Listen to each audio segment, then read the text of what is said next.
Selalu bingungnya tuh orang Kristen bilang, aku nggak paham Alkitab, aku nggak tahu isinya itu, aku nggak tahu ayat itu. Terus mereka tuh berpedoman memahami agama itu dari mana gitu kan? Dari mana mereka berpedoman sama agama? Kalau misalkan aku Islam nih, aku harus tahu lah ajaran agama aku apa aja gitu, yang nggak boleh apa, yang boleh apa gitu kan. Tapi kalau di Kristen kok aku bingungnya rata-rata ya teman-teman Kristen tuh mereka bilang, apa nih aku nggak tahu Bible, aku nggak isinya Injil loh. Terus keyakinan kamu tuh apa sebenarnya gitu kan? Nah terus udah gitu masalahnya babi ya kan, babi. Nah babi orang Yahudi nih kan, orang Yahudi ibaratnya kan kaum Yahudi, kaum Bani Israel itu kan ada sebelum bukan, iya sih mereka kan dulu agamanya kan maksudnya agama Musa, agama Ibrahim juga disebutnya kan agama Muslim kan. Cuman kebetulan aja dulu orang Israel itu spesial dalam membawa ajaran Islam sebenarnya gitu kan. Intinya iya maksudnya orang Yahudi pun yang kita sekarang sebut ajaran Yahudi, mereka kan maksudnya agama Islam jadul gitu, agama Islam terdahulu gitu kan. Dan kita berdua nih Yahudi sama Islam tuh sepakat kalau babi itu haram gitu. Terus tiba-tiba kenapa ajaran baru yang berpedoman dengan ajaran Yahudi Bani Israel itu bilang babi itu dihalalkan gitu. Itu pedomannya dari mana gitu? Dalilnya dari mana? Sedangkan di Kristen aja kan ada yang meyakini babi itu haram, ada yang bilang babi itu haram kan. Jadinya yang bilang babi itu halal itu dari mana gitu? Dari mana mereka berpendapat? Ya itu tadi berpendapatnya dari Matius berapa tadi ya? Matius berapa tadi aku lupa. Nah yang tentang sebentar ya. Matius berapa tadi? Sebentar biar kita ungkap bareng-bareng ya. Oh ya, Matius 15 ayat ke-11 Mbak. Saya bacakan ayatnya ya. Dengar dan camkanlah, bukan yang masuk ke dalam mulut yang menajiskan orang, melainkan yang keluar dari mulut itulah yang menajiskan orang. Ini ayat andalan yang dipakai oleh teman-teman Kristen, tetapi mereka tidak paham konteksnya apa. Nah, konteksnya ini jelas di dalam perikopnya itu judulnya Perintah Allah dan Adat Istiadat Orang Yahudi. Nah, ini saya bacakan sedikit aja. Kemudian datanglah beberapa orang Farisi dan ahli Taurat dari Yerusalem kepada Yesus dan berkata, "Mengapa murid-muridmu melanggar adat istiadat nenek moyang kita? Mereka tidak membasuh tangan sebelum makan." Jadi entry point-nya adalah orang Yahudi itu menegur Yesus. Yesus, itu murid-muridmu kok makan nggak cuci tangan dulu sih? Jorok banget sih. Orang adat istiadat kita itu kalau makan harus cuci tangan dulu. Makanya adat istiadat Yahudi itu dipegang sama orang kita kan. Kalau makan cuci tangan dulu. Kalau murid-murid Yesus kalau mau makan nggak cuci tangan dulu gitu.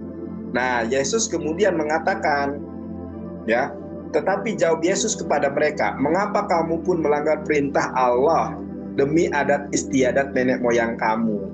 Makanya Yesus di situ dikatakan, dengar dan camkanlah, bukan yang masuk ke dalam mulutmu yang menajiskan orang, melainkan yang keluar dari mulut itulah yang menajiskan orang. Sebetulnya apa yang dikatakan Yesus itu tidak berbicara tentang makanan halal dan haram. Itu entry point yang harus kita pegang, Mbak.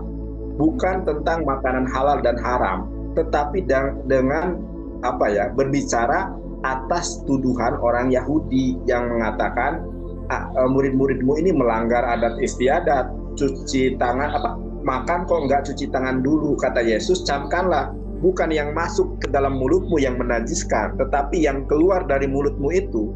Artinya ini adalah bahasa kiasan dari Yesus. Berarti ini racun boleh dong, racun boleh dimakan kan, intinya kan apa yang keluar dari Ya, tapi dalam konteks ini Yesus tidak berbicara tentang itu ya. Jadi Yesus itu berbicara tentang bahasa-bahasa kiasan gitu ya. Yang menajiskan itu yang keluar dari mulutmu. Artinya apa? Kamu berbicara kasar, menyakiti orang gitu ya. Bukan berbicara tentang makanan halal dan haram. Karena makanan halal dan haram sudah ditentukan di dalam Torah. Kemudian di dalam Matius 5 ayat ke-17, ya, aku datang bukan untuk meniadakan hukum Torah, tetapi untuk menggenapinya. Tidak ada hukum Torah 1 titik iota pun yang aku hilangkan, kata Yesus. Iya, itu yang aku tahu sih. Tidak ada titik, tidak berbeda, Mbak. Iota pun yang aku hapus gitu kan.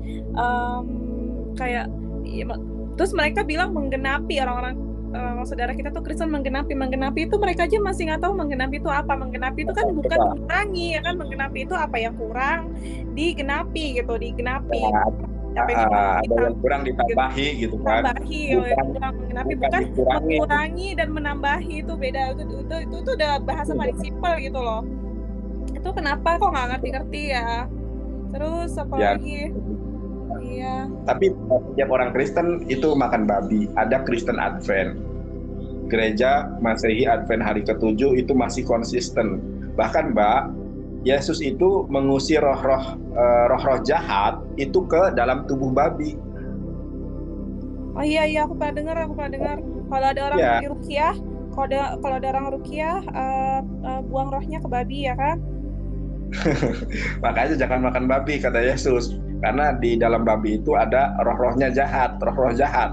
Kemudian Yesus mengatakan jangan berikan mutiara kepada anjing dan babi, akan dikoyak-koyak. Babi ini memang. Tapi di Islam boleh kok, tenang aja, tenang bagi yang masih penikmat makanan babi ya, daging babi, tenang aja, tenang. Di Islam juga masih bisa makan babi. Tapi kalau udah nggak ada makanan lagi di dunia ini, kalau misalkan kita di hutan atau di padang pasir, padang gurun, kita nggak punya makanan, ya nggak apa-apa makan babi. Tapi kan itu opsi terakhir gitu kan, opsi terakhir. Nah itu benar-benar makanan yang jorok. Kamu nggak boleh makan kalau misalkan ada makanan bagus, makanan yang bersih, murni gitu. Makanan dari hewan itu makanan yang baik, rumput yang bersih, ya nggak apa-apa dimakan. Tapi kalau memang nggak ada opsi, nggak ada pilihan lain, ya udah makan babi. Tapi itu istilahnya opsi terakhir gitu loh. Nggak apa-apa, masuk Islam aja, enak kok, enak, gampang. Iya, tadi aku kadang coba Mbak perhatikan ya, debater Muslim dengan debater Kristen ini yang lebih paham Alkitabnya justru orang Islam loh. Ya itu tuh katanya tuh nggak apa-apa bang, ganti tamu yang non Muslim. Iya bang, aku mundur aja nih, aku sekalian belajar juga ya. Bye bye, thank you kesempatannya. Assalamualaikum. Salam.